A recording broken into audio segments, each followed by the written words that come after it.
when I'm walking down the street. I do want to say to Donnie and many of you in this room that over a very long career in this city, all of you have helped me and my colleagues tell the truth and to try to tell.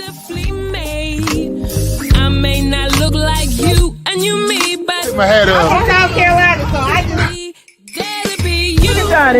What does this event mean to you, Miss Peggy Morris? Oh, my heart, Happy 20th anniversary. my heart is about loving up on my sisters. Do you know what it feels like to have your sisters in the room? Don. And dare to be different and unique. I'm gonna be the best me I can be by letting His glory shine through. I am beautiful, I am blessed, but not just what you see in the flesh. I'm free from people, free from myself. There's The doctor lived next door to the janitor, to the reverend, and the lawyer. We were together.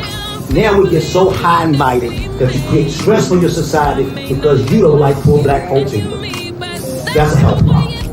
Get yourself together so I can stop being taking care of geriatric people and get back to pediatrics. I thank you, Donnie, for all you've done. Let's keep doing it for all the more. letting His glory shine through. Dare to be you, dare to be me, dare to be different and unique.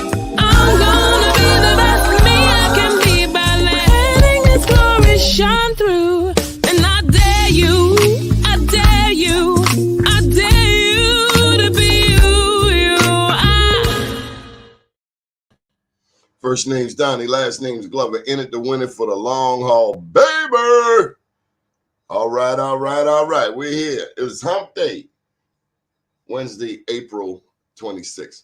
Listen, there was a business event last night down at the B&O Railroad, and the mayor of the city of Baltimore, they hosted it, the Department of Public Works, and a number of contractors showed up. The name of the event was Meet the Primes. And kudos to the city of Baltimore for this event. It was probably one of the most interesting business events ever that I know of here in the city of Baltimore. Let me tell you why. Because, morning, Chelsea, because they talked about unbundling large contracts. Now, according to former Mayor Dixon, it is not the first time that the city has gotten involved in unbundling contracts. That means the contract is so big that smaller companies, including smaller black companies, in a 63% black city, 73% brown city, it means that these small companies get a piece of the pie, can compete with the big dogs on some of these contracts. And so we want to say kudos to the mayor. Also, we talked to Chris Lundy. He's with the Mayor's Office of Women Minority Business. They call it MBU. And he successfully got rid of a prime who wasn't taking care of the subcontractors. So this larger company was a repeat offender. They constantly didn't want to break off the money to the smaller subcontractor, probably a black company or brown company. And the city did something about it. They barred this company, if I'm not mistaken, for a couple of years from competing. But this is huge progress in the world of minority business. So without further ado, we're going to get to our guest for the day. Now, this lady is a legend, and I don't know that I could possibly do her justice with an introduction, but she was one of our Black Wall Street honorees up in Harlem. So she's proof positive that we aren't just making up these awards and not giving them to people. This is a sample of the Black Wall Street Awards that we give away. We've given away or recognized over 2,000 individuals across the country: New York, Baltimore, DC, Richmond, Atlanta, New Orleans, Birmingham, Tulsa, and Vegas. And so we've recognized over 2,000 Black entrepreneurs and professionals, as well as the people who support them. regardless of race. Okay, Cookie, Lonett Williams, how are you? I'm doing great. I'm doing great. It's great to be here. Thanks for Lonett, having me. I did the worst introduction ever. I want to step out of the studio and I want you to do the introduction. Oh, wow. Okay. You're not a rookie to this, so who are That part. Okay, so I'm Lonett Williams, Lonett Cookie Williams. I'm a certified master life coach with the niche in entrepreneurship. I am president and CEO of Repurpose Thinking, which is a life and entrepreneurship coaching business. I'm also the founder of Woman on Silence, which is my nonprofit that serves to empower our trauma impacted women with tools and support to help us regain their sense of help women regain our sense of self-worth after a trauma. And I'm also the host of the Sisteration Room, which is a podcast that we have built in order to a place for us to express our pain and our triumphs, because there are many in either direction. And that's Lonett Cookie Williams in a nutshell. now that was an introduction. What is that over your shoulder? Is that a Black Wall Street award? You better know it. To God be the glory. Ashley Esposito signing in. So you're a native New Yorker. Yes, I am. Yes, I am. So proud. Have you ever experienced, out of towners, or have you gone to other cities and they're like, oh, I know where you from. You from New York. I can hear the New York and you hate New York. Yeah, that is definitely the case, especially I actually moved to California in 2000. And so it was at that point, I kind of lost my little, I'm from New York kind of thing for the most part, because moving away from your city, it's like people don't understand when we speak as New Yorkers, because we kind of run everything together. Our R's become A's, like it's not mother anymore, it's mother. And so yeah, it kind of knocked that edge off a little bit. There's a certain cadence to a New Yorker's conversation. Like it might start off right here, but it's going to end up there. Yeah. We were just talking and then it goes up there. And it's like, why did you go up there? Yeah, because we're just like expressive, and we have a lot of, we need to make sure you understand with the tones and the pitches and the ups and the downs, it's highs and lows, so that makes us exciting to listen to. I love New York City. I love Harlem. Now, I've not been to Staten Island that I know of. You're from Staten Island? Absolutely not. Okay. And I love Wu-Tang. That's my favorite group. So like one of my favorite groups. No, I respect Staten Island. But Staten Island, you actually have to get on a ferry to go to. So, or cross the Verrazano. Well, not cross it. But it's far. It's a trip. It's a trip. But I'm not from Staten Island, no. You're from Queens.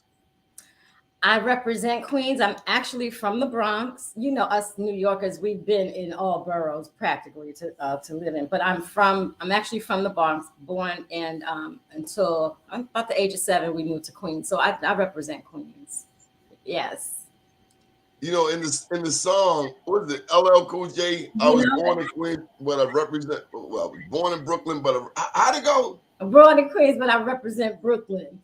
No, okay. Born in Brooklyn, but I don't know. Okay, so let me ask you this. What is it about Brooklyn? Like, we do a Black Wall Street Awards in Harlem. It's civil. It's real civil. And I'm not saying the Black Wall Street Awards in Brooklyn isn't civil. You know what? I'm scarred. My family's from Brooklyn, but this one Black Wall Street we did, I think it was at the Weeksville Heritage Center on Buffalo Avenue. It was like early in the morning, very, very early in the morning. And this old lady was at the corner driving.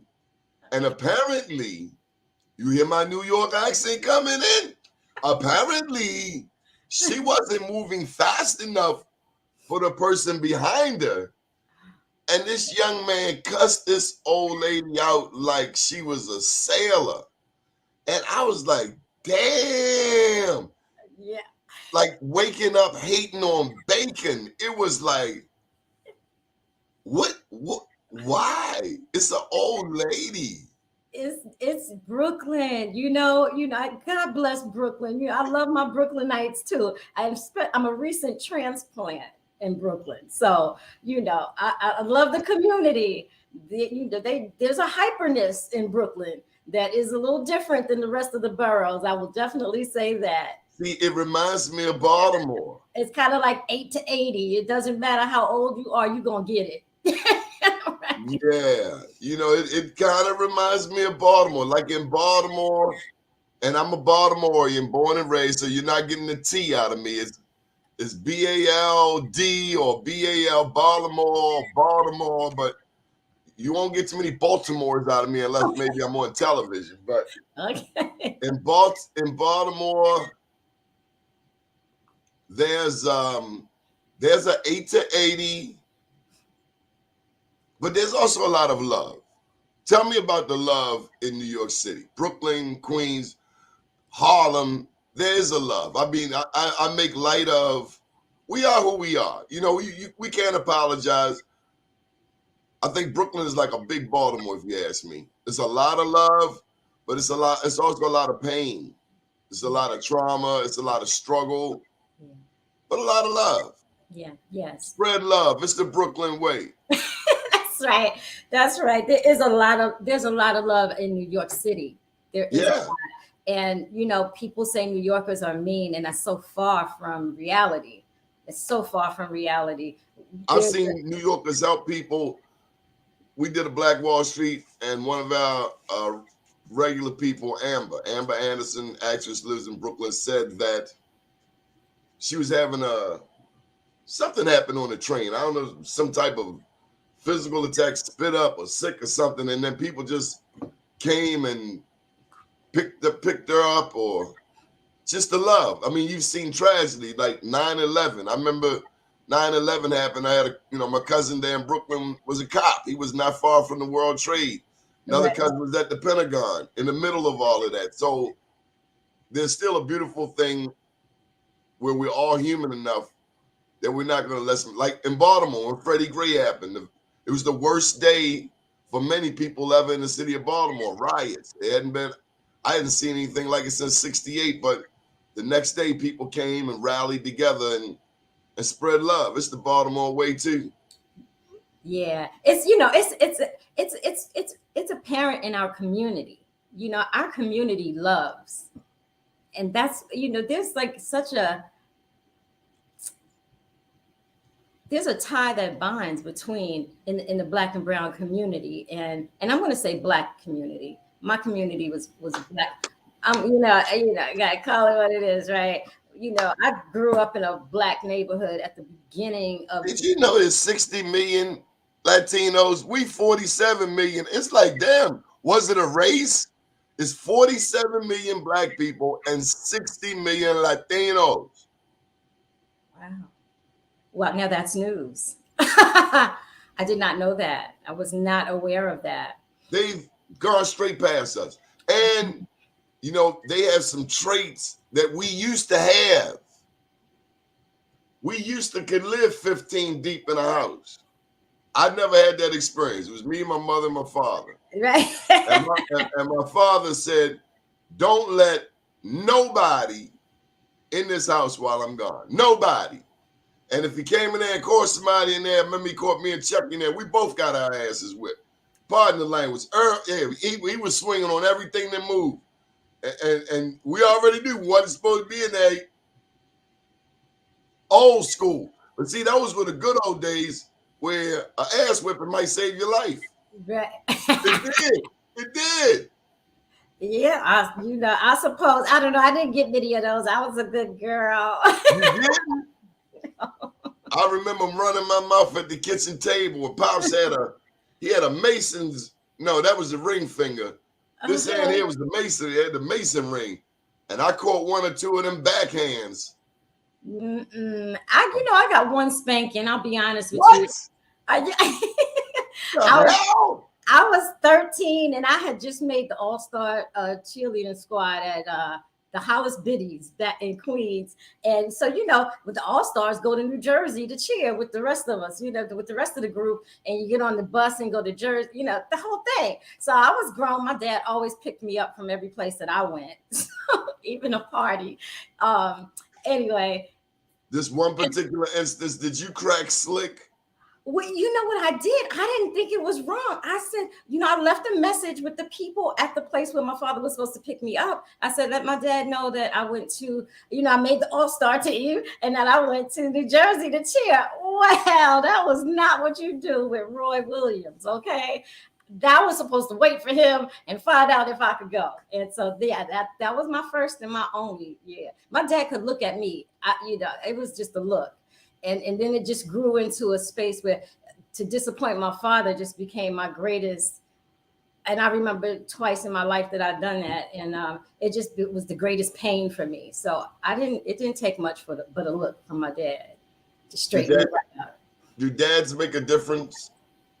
Oh, yeah. Yes, indeed.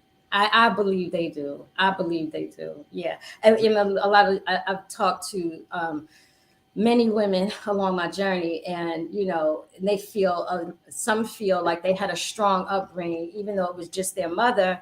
And I said, you know, my dad is like, I needed both of my parents, and I believe our households need both, but it needs to be healthy. It needs to be healthy. Just I just want to add that. Parents fighting every day. That's not healthy. No. And my parents fought. Don't get it twisted. My background was, it looked like a white picket fence. But my dad, back to that, my dad taught me how to be a lady. And my mother showed me what it looked like. And I think that is the best. I like the way you said that. My dad taught me and my mother showed. Yeah.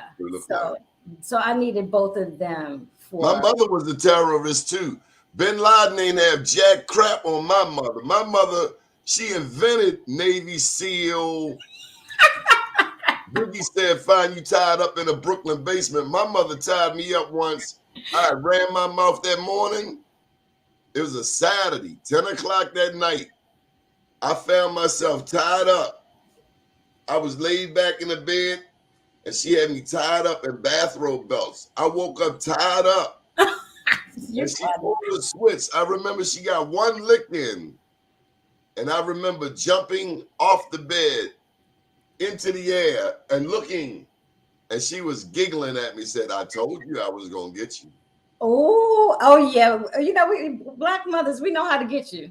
We will definitely, we will get you. It was so unfair. It was just, who does that? Who wakes up to a whipping? Yeah, that's kind of tough, Daddy. I don't know if I could wake up to a whipping now.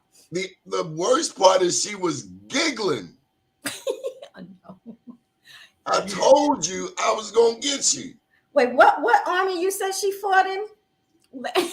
Bin Laden, Osama, they have nothing on my mama. Oh my God. And that was back in the day. You call the police on if you want. Call the police on my mother. Mother, M-U-V-A. Call the police on my mother. She'll tell you, come get them. Here's the stuff. Take them away. You can't call the police on your loved ones anymore. No. Especially if it's the mental health breakdown. Black people, if your loved one is having a mental health emergency and you call the police, you might as well call the undertaker too. And Johnny, can I add to that? Black people, when stuff is going on in your community that you feel like you can reach out and resolve, do that before you call the cops. Because when you call them, you're putting somebody in prison. Period. Or the graveyard. Or the graveyard. I'm just saying that, you know, there comes a time when it's necessary to call the police. And, during George Floyd, I was watching the news, and I think someone was chasing people. Everybody was running, and a brother was running down the street, and he was running, but he was not guilty, and the person saw that he was not guilty. I'm botching the story up, but the essence is the person reached for the phone. The news lady said the news lady said to call the cops, call the cops. So they ended up calling the cops. I'm like, oh my God, don't call the cops. They're going to shoot that brother. They're going to shoot him. That's a white person's experiences. It was sad because I knew it was going to happen. I knew what was going to happen. I don't know what happened in the end. It don't happen when white people call the police on their own, like we've seen in mass killings where they take the white shooter to Burger King. I think that happened down in South Carolina. The kid that shot up the black people in the church, the historic black church. Right. They did that. They took. I didn't know. I didn't see that part. Yeah, that's what I recall. Ashley Esposito, I'm sure will check me if I'm wrong. But they took this kid on his way to the police, on his way to police headquarters. They took him to Burger King.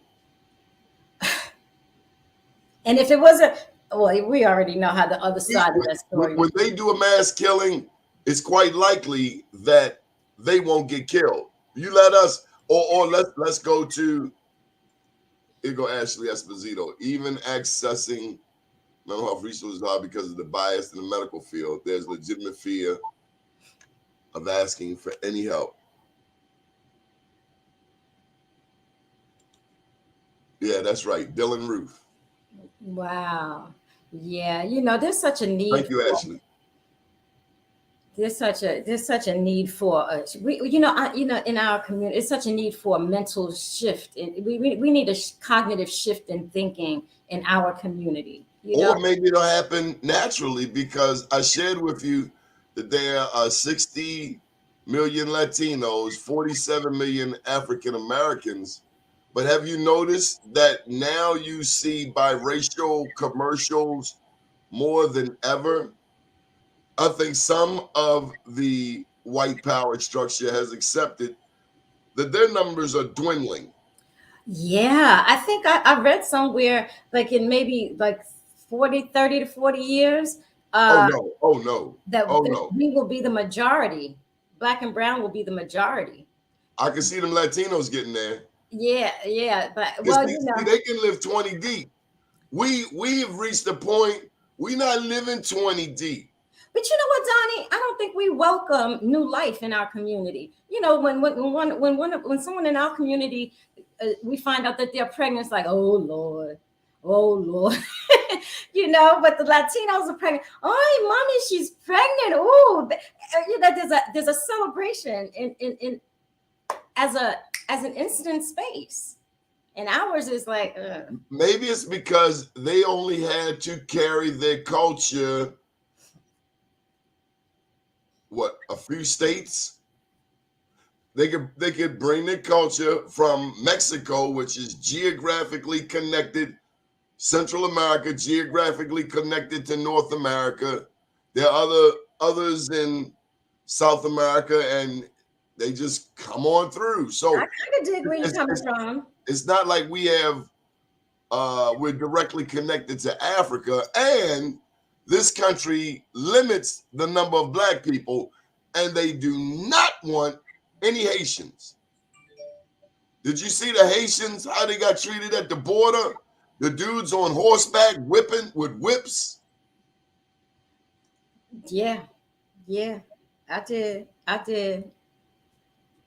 definitely did. But I'll just say back to life. And life is beautiful. And I just want our community to embrace life and start thinking differently and start changing the way that we think. We've got so many limiting beliefs that run through our community that just stunt our own growth, and it hinders us from getting where we can actually go. And that actually brings us right into my Spirit of Entrepreneurship program. Tell us about it. It's about developing attitudes and behaviors that will cultivate a spirit of entrepreneurship. Once you go into that zone, once your mindset changes, you begin to open up and you want to grow. You start to think about things beyond what people say you can't accomplish. Who said you can't accomplish? I know my dad told me you can accomplish and be anything in this world that you want to be. And that's the values that I want to share with our community. because we get stuck in a space where, oh yeah, that can't happen, or money is the root of all evil. These things that limit, put a ceiling on where we can go and what we can achieve in this life. So that is the foundation and the basis of my program and course, and it just makes it different. It makes it it just makes it a different space, and then we take you from once we get your mind to a space where you can understand to grow and understand that there's the only limits that you place, the only limits in your life are the ones that you place on yourself. Then we'll take you into building a mission statement for your idea and that business plan and choosing that entity that you want, whether it be an LLC, an S corp, or we just take you through the whole thing and execute. Give me a success story. Okay. One of my clients, actually, this is a success story of one of my clients. And she said that she never thought that way. She said she was being humble. She said when I asked her what she dreamed about or what she aspired to, and she said, I just want to be able to maintain a roof over my head and not work for anybody. And I said, oh, okay, so that's great.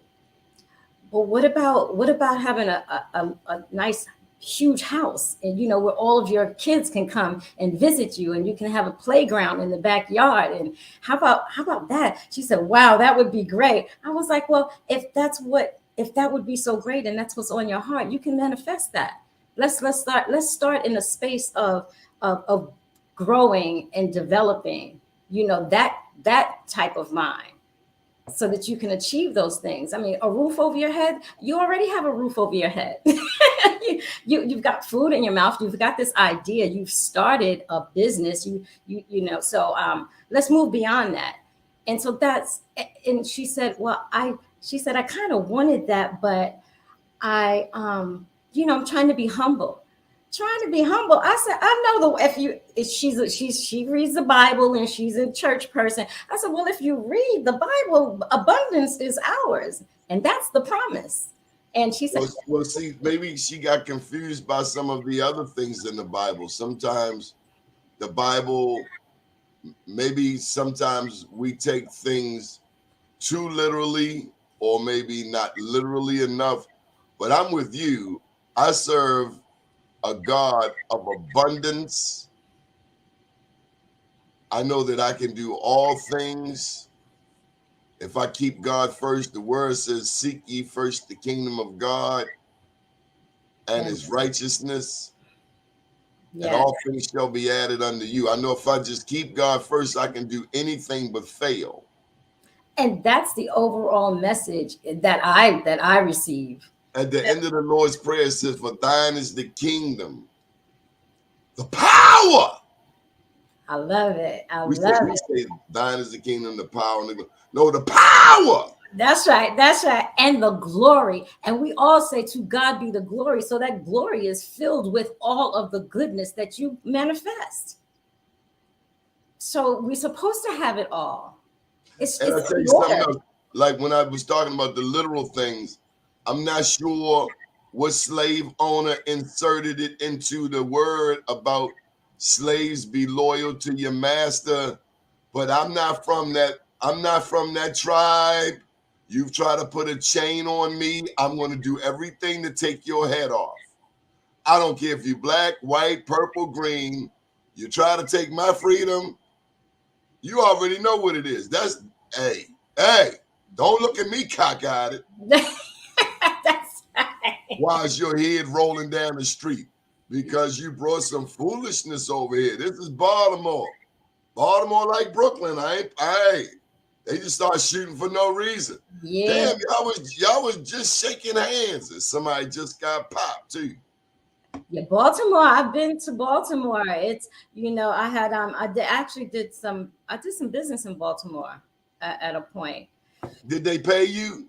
I always get paid, Donnie. Damn, Skippy. I get paid too.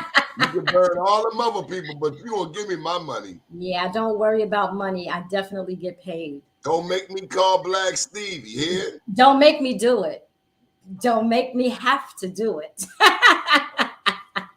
Talk about gangster, okay? But that We being got said, that in common. And similarly, I believe, especially in the realm of business and paying people. You and I talked about this yesterday, that paying people,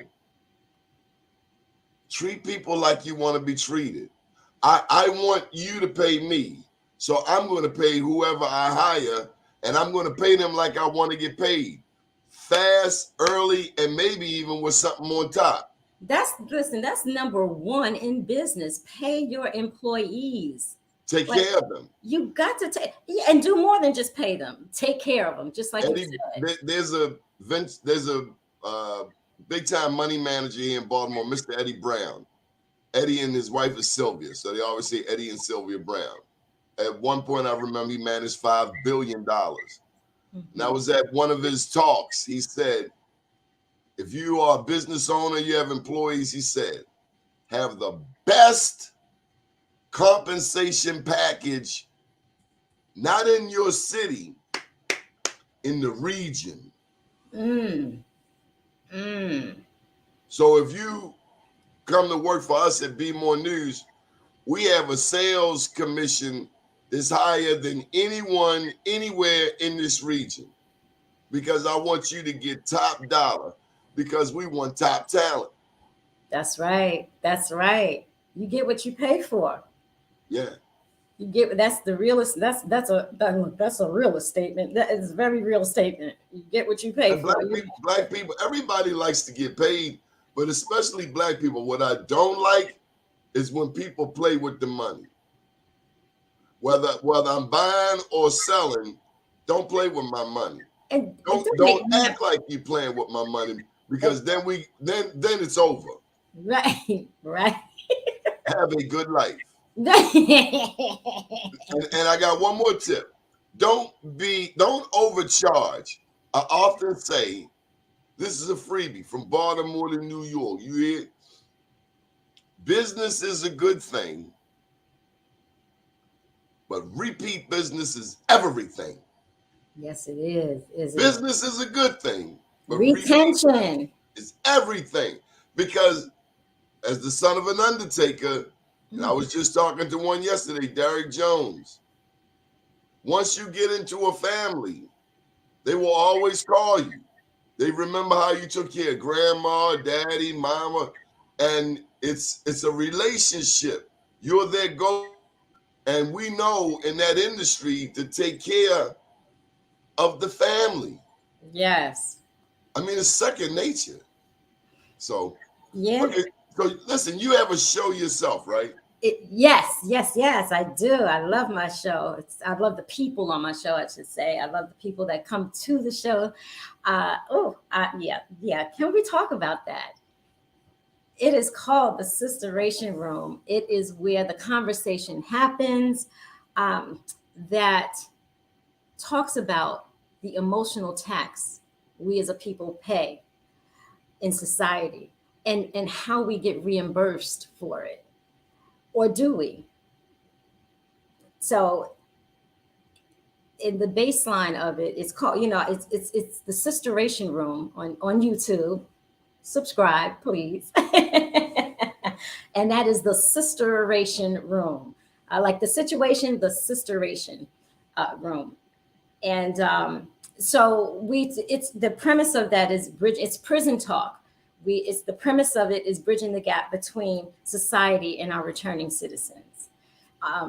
We're trying to build, the focus is to build a community of acceptance of those returning. Once you go away, you pay your debt to society, you come home, and we all need to a second chance. Meet your family members. At this point, there's one in four of us have experienced incarceration. Your neighbor can be formerly incarcerated. You may not even know it. The incarcerated don't look the way we this picture that we put in the minds of our community. So you just never know who's won. So you just kind of embrace it, and you get what you give. If you give love, you're going to receive it in return. And most of the premise and why the show was built, it has everything to do with my nonprofit that I mentioned earlier, Woman Unsilenced. When our citizens come home, they're coming home to the family, and nothing more there's nothing more important than to be loved by the family, and we get that. But there are things that have gone on behind the fence that we have no clue about. There are things that are going on at home that we have no clue about. And so to mesh those worlds again in love, in the name of love, is not always easy. Usually there's a honeymoon space. And you could ask me how I know it so well, and I'm happy to share it. Yes, I know it so well. Just to preface it all, in 2012, I had faced white collar charges and was sentenced to 10 years in federal prison. And so what I've seen along my journey just called me to a space of, before I go back to real estate and start making that money again, I couldn't go forward without addressing my community and what I have seen along my journey. I've seen a lot of good people in places where I was taught as a child that bad people go. Dispel the myth in the community about that. I have seen women now having to tag along with them for the rest of their lives a charge of violence because they finally stood up to their partner that was domestic violence. Domestic violence. The biggest problem, and the most heart-wrenching problem in the justice system, in my opinion, for women is. I know a woman that took the dude to see Jesus. Yeah. She took him straight to meet Jesus and walked scot-free. Well, I don't want to say too loudly, but bless her heart. Bless her heart, damn Skippy. I know a man in Baltimore, and everybody in Baltimore has heard of him. And he said the first person that he killed was his father. He told his father, "Don't put your hands on my mother anymore." And he did. His father did, and the brother took him to meet Jesus. And he then got a reputation in this town for taking other people to meet Jesus. But it started with his dad, and he told me in a one-on-one interview, after that, it was easy. Don't put your hands on my mother. Yeah, that's another side of the coin.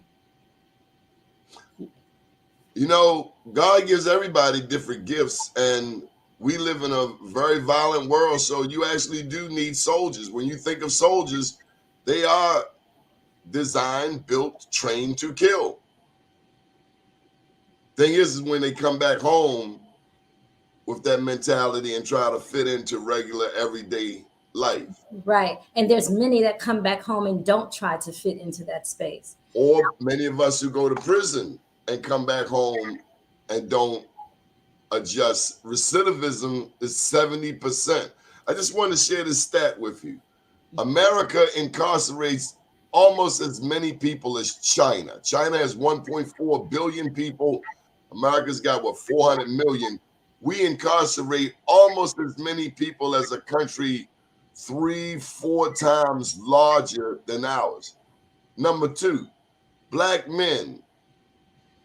Black people make up 13% of the U.S. population, but black men, and with black women becoming the fastest growing demographic, we star in the prison movie. We're 13% of the population, but 50% of the inmates. Only other country that incarcerates as many black people at the high rate as America is America's #1 ally, the United Kingdom. They lock you up in England too. Across the pond, where you like to go out and party with us tonight, They will lock your ass up in England too. Yeah.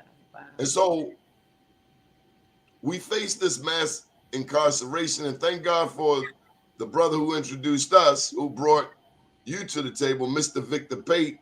Yes. Every time we do a Black Wall Street in New York, wherever it's at, we call him, and he brings forth people. My favorite, I say hands down, was the guy who built the library. He had been in Rikers, it did time, but he built a library on Rikers Island.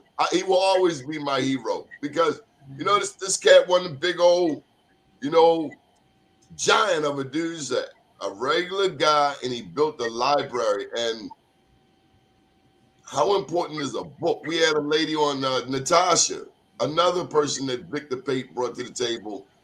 And Natasha, she has a show on this network. We're hoping to get you to join this network. Yes. We often talk about the significance, of things like that. I just hijacked your whole conversation. Let me step. No, it's great. No, it's great. You added to it, and that's awesome because the next segment that we will be entering into on the Sisteration Room is the successful felons.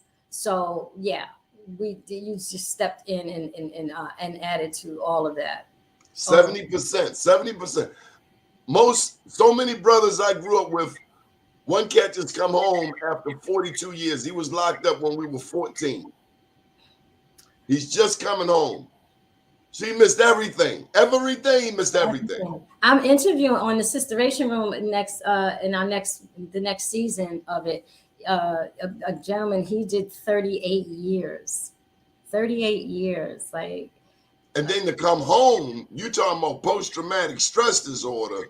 Mm-hmm. But I've seen cats make the transition, and it's similar to the drug recovery world, something I'm very familiar with, that you need a support system. Yeah. A lot of people who get locked up lacked a support system, or they had a weak support system, but whatever it was, it didn't stop them, prevent them from going away. Right. Or getting caught up in drugs. Nobody grows up and say, hey, I want to be a dope fiend. Hey, I want to be a crackhead. People fall into these situations, and we know in our community is full of traps. Oh yeah, it's full of traps. Education.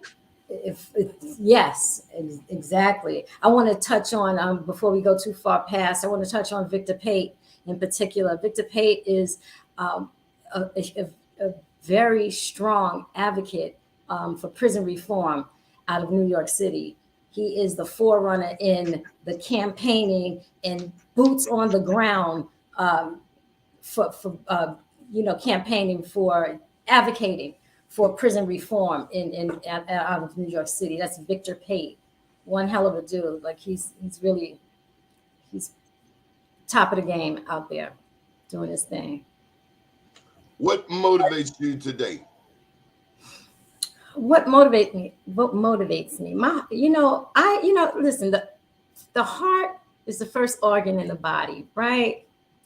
And so I tend to, at this point, keep it real close to my ear, and I tend to let it lead me. Put a little mind, I put a little mental on the heart thing, and as long as it matches up and aligns, I'm focused and going straight in that direction. What do you mean? What I mean is what lays on my heart is what I will stay focused on manifesting. Suppose it's money. Money is something that money comes. So money doesn't lay on my heart. Money is something that you acquire or you earn or obtain for the work that you do. If money laid on my heart, I would chase paper. And there's an emptiness in that space. So I chase what I have a passion for, and what is put on my heart is a passion to elevate people. My passions are to inspire other people. My passions are to share my gifts. And my primary gift, in my opinion, is my gift of resilience. We all have it. I believe. We're all survivors. So we definitely all have a level of resilience. I just feel like my resilience was put a little extra coating on there, because it just takes me and it brings me through. And I just keep coming back. I just keep coming back. I refuse to die. I refuse to let, when I say die, I mean my spirit, until it's over. Now, when it's over, inshallah, I'll be ready to go. Inshallah, if it's the will of God. You know, when I come to Harlem, my favorite statue in the whole wide world is there in Harlem. No, it's not Adam Clayton Powell on 125th Street. Her name is Araminta Ross. And I know that name because she was born here in the state of Maryland. Most people know about the name of Harriet Tubman. There's a statue of Harriet Tubman in Harlem that I just absolutely adore and revere. This is a woman who, in one instance, helped save, with the help of the Union Army, 700 enslaved Africans at the Combahee River in South Carolina. Do we have that level of love for each other today? Now, she is a woman who had her freedom, but she jeopardized her freedom to go back and free others. What I love about that, she jeopardized her freedom to go back and free others that wanted to be free. You talking about this saying, I freed 1,000 slaves. I could have freed 1,000 more if only they knew they were slaves. Interesting quote there. My scholars tell me that she did not say that. They say she didn't say it. Did she save the other 1,000 that she could have saved, though? See, I'm with you because it sounds right. It sounds right, but they're saying this. Some suggest that maybe, because like Facebook, we have big old beef about it. Facebook, they took my page. Yes, I'm telling you what happened. They took my page with 211,000 followers. Wow. But it's okay. You are on an Emmy-nominated show, and so what they meant for evil, God used for good, because we Emmy-nominated now. So there that goes. You know. Yeah. That part. And you know, and I went to that space because it's like you can free those that want to be free. You could help rescue and save those that want to be rescued. And what I can do is what I do is offer knowledge and knowing, offer options. We need options. So now with an option before you, if you opt to stay, all right, well, you know, I can turn around and say, hey, but if you coming along with, then all right, let's do this, you know. I want another success story. Share another success story of a person that's come through your camp and they went from there to here. Okay. This is one of my favorite ones. This is a young lady that I mentored. This woman walked into, while I was away, walked into the same space, and I don't know. I was a mentor when I was away, and even behind the walls, you gave. You gave back respect, gave back love. Yes, freely, and just because. So I mentored this woman. I don't know. I was actually assigned to be her mentor, which is a rare thing. But and we just locked in. And she's a young woman. She's young, and she was just thirsty for knowledge and information, and determined to do it differently this time. And my heart just melted, and I was with her every day. Her sentence was 15 months, and every day she came to get me. knock, knock, knock. Like, I'm not up yet, you know, but I welcomed that, because that was a space where I could breathe. You know, when I help others, I breathe when I help other people. So it's just, so anyway, she came to every single day. We were together, and I poured into this young woman the information that she wanted about business, about life, about options, about being more. You don't have, that is, and I would ask her everything, because she would, well, because we would go at it sometimes. And I'm like, well, let's get to the origin of what you're saying right now. Like, you're actually saying that your situation controls you. That's what you're saying to me. And she would explain how that actually is. And I said, well, okay, let that, if that's your truth, that's fine. But let's move past that. And let me show you how it's not. Let me show you how that's just your thinking. And this young woman is amazing. She has come home. She has picked up, she trusted me. And she was like, I'm telling her about business and real estate. And she's trusting me. She said, no, you can just tell me. I says, if you do not read, you will not ever learn. You have to read. You have to pick up the book yourself. I can tell you anything, but if you don't have confirmation of what I'm telling you, if you don't have a source other than me, then how do you know that what I'm telling you is accurate and right? And so I would point her in the direction of all these books. This young woman that never really read a book outside of school went home with a box of books, a box of good books. Good stuff, self-help, self-improvement. They say if you ever want to gauge your household, count the number of books in the house. Well, now we got to count them on our computers, because I don't have too many books laying around. But they're on my computer. Audibles. No, I do have my storage, my book storage. Absolutely, absolutely. But we have houses today with no books. And it's so sad. It's so sad. But we're not, you know what, Donnie? I think that comes from, we're not feeding our kids in school. We're not feeding our kids. We're not feeding them at home. It starts at home. You're right, but I'm speaking as a single parent. We need to feed our kids from school, because what I teach at home, I'm home with my sons in the morning. This is back when, but literally, as a single mom, which is the majority, that runs rampant in our community. 70% too. That part. And so we have literally an hour with our children in the morning, right? And that hour is filled with doing things. That's not necessarily quality time. That's doing things, unless you're creative enough to build in that quality time. We come home in the evening. That single parent, we're tired. Now we are incorporating bedtimes, cooking dinner at 7 o'clock at night. So realistically, we need to hold our public schools accountable for feeding our child information that will support what we teach our children at home.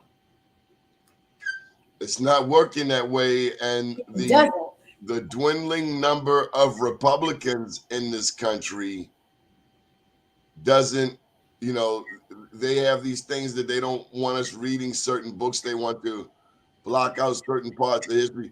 And let me tell you, Republican, liberals, I don't trust anybody. You're either for me or against me. I don't care if you Democrat or Republican, because I've seen shiesty people in both parties. I don't care what you got. I want to watch what you do. If you bring resources to my community, I don't care who you are. You come in to help build up in my community, I don't care who you are. Because too often we call the Republicans the devil. And no, I live in a 90%, in a 9-to-1 Democratic city, right here where Freddie Gray got killed, and I don't see the investment. I see bike lanes. What do bike lanes translate to you? They translate. Johnny, I don't know. That's a good one. In my neighborhood, they means the white people are coming and you get ready to go. Bike lanes are not a good sign. Like our main strip that goes east to west, North Avenue, I guess kind of like 125th Street. It's like it used to be 2-3 lanes of traffic. Now it's like one lane and a whole other lane for a bus that you don't see and a bike that you don't see. And you got some damn bohemian hippie telling you that you shouldn't want to drive a car. Oh, God. Mind your damn business. I'm not putting my kids on a bicycle. I'm not putting my 80-year-old mother on a bicycle. Take that BS. And I've seen New York. New York go off on the on the bike I lane. know, but Donnie, I ride those bikes. It's violent. Goddamn bike. Get out my damn way. Okay. So you got no love for the city bikes, I see. No, because it means we going. And then you got some people saying, oh, well, this is about traffic calming. Time out, pimp. It costs me more money to pay for car insurance to live over here. And so now you going to tell me on top of me paying more to drive, you going to limit how much space I have to drive in? See, them damn liberals need some damn kids. They need some kids so they can mind their damn business and stop trying to tell, oh, it's the carbon footprint. Every one of them people saying that ain't got no kids. Every one of them. They got no damn kids. Oh my gosh. Leave me alone. You are hilarious. In Baltimore, there was a nun that hit a biker. She killed him. Come to find out, she had like an ounce of weed, a case of liquor. Her daddy was rich, so she ain't do that much time. White nun. High as Cootie Brown. Higher than a Georgia Pine. Oh my gosh. Bike lanes mean your neighborhood is over. I guess that nun said it's legal. Yeah. Okay, so let's touch the soul before you go. Thank you so much for joining us, Cookie. Thank you for, what you think of the Black Wall Street Award ceremony? I thought it was amazing. It was absolutely amazing. Yes, guys did an awesome job, and I'm so happy to have been honored. It was an honor to be honored. And Was there love in the room? nothing but, it was all love. It was all love. It was all love, appreciation, and just, cheerleading. It was awesome for You everyone. met Mr. Walter Edwards? I did. I absolutely Godfather. did. Yes, indeed. Yes, indeed. I will be giving him a call this week. Absolutely. I thought it was awesome. You walk down 125th Street with Mr. Walter, and they calling him like he's Barack Obama. Okay. Listen, you got a lot of, are these people, these your people? Yes. That's Adrena Coleman. Yes, indeed. She is a good sister of mine. Yes, indeed. She's also out of Brooklyn. Brooklyn. Yes, she's active, very, very active in the community. Awesome woman. Good deal. You want to put your contact information out there? Yes. Do you want me to write it in? I can. What do you want to put out there? We got the Sisteration Room. A Woman on Silence is my nonprofit organization. You can put where to reach me is Repurpose Thinking, since this is about our entrepreneurship. Repurpose Thinking. You can reach me at coach@repurposethinking.com. My Instagram is a good source. It's at Lonett Williams on Instagram. Lonett. Correct, Williams. And from there, you can reach all of my links to Repurpose Thinking, to Woman on Silence, and to our podcast. Is that right? Lonett? Yes, that is right. Yes. So please follow us and subscribe, especially to our the Sisteration Room, the podcast. Yes. And yeah, this was awesome. Thank you so much for having me. Cookie, thank you so much for joining us. We'll be back tomorrow. Good morning, world. Bye, everybody.